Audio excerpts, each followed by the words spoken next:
Patients ಯಾರಿಗೆ OCD ಇರುತ್ತೆ, ಅಕಸ್ಮಾತ್ ಅವರಿಗೆ ಕೊಳಕು ರಿಲೇಟೆಡ್ಡು ತುಂಬ ಜಾಸ್ತಿ ಗೀಳಿತ್ತು ಅಂತ ಹೇಳಿದ್ರೆ ಅವರಿಗೆ ಕುಂತಿ ಜಾಗದಲ್ಲಿ ಕೊಳಕು ಕಾಣುವಂಥದ್ದು, ಅವರ ಬಾಡಿ ಕೂಡ ಕೊಳಕು ಥರ ಕಾಣುವಂಥದ್ದು ಇರಬಹುದು. ಮಲ್ಗೋ ಟೈಮಲ್ಲೂ ಕೂಡ ಕೆಲವೊಂದು ಸತಿ ಅವ್ರಿಗೆ ಈ ಥರ ಆಲೋಚನೆ ಬರ್ಬೋದು, ನನ್ನ ಮಂಚ ಕೂಡ ಕೊಳಕಾಗಿದೆ.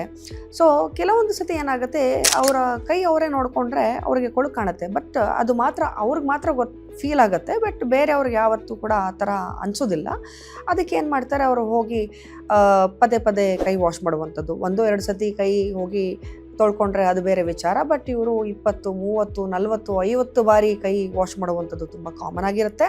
ಅದೇ ಥರ ಲೇಡೀಸಲ್ಲಿ ಫಾರ್ ಎಕ್ಸಾಂಪಲ್ ಅವರು ಊಟ ಮಾಡಾದ್ಮೇಲೆ ಒಂದು ಪ್ಲೇಟ್ನ ವಾಶ್ ಮಾಡಬೇಕು ಸಿಂಕಲ್ಲಿ ಅಂತ ಹೇಳಿದ್ರೆ, ಒಂದು ಪ್ಲೇಟ್ನ ವಾಶ್ ಮಾಡೋಕ್ಕೆ ಹೋದಾಗ 1 ಸತಿ ವಾಶ್ ಮಾಡ್ತಾರೆ, 2 ಸತಿ ವಾಶ್ ಮಾಡೋದು, ಅದು ಕ್ಲೀನ್ ಆದರೂ ಕೂಡ ಅವರಿಗೆ ಎಲ್ಲೋ ಒಂದು ಕಡೆ ಈ ಕೊಳಕು ಅನ್ನುವಂಥದ್ದು ಒಂದು ಗೀಳು ಕಾಡ್ತಾ ಇರುತ್ತೆ. ಹಾಗಾಗಿ ಅವರು ಆ ಪ್ಲೇಟನ್ನೇ ಒಂದು ಕಡಿಮೆ ಅಂದರೆ ಒಂದು 20-30 ಸತಿ ಪ್ಲೇಟ್ ವಾಶ್ ಮಾಡುವಂಥದ್ದು ತುಂಬ ಕಾಮನ್ ಆಗಿದೆ.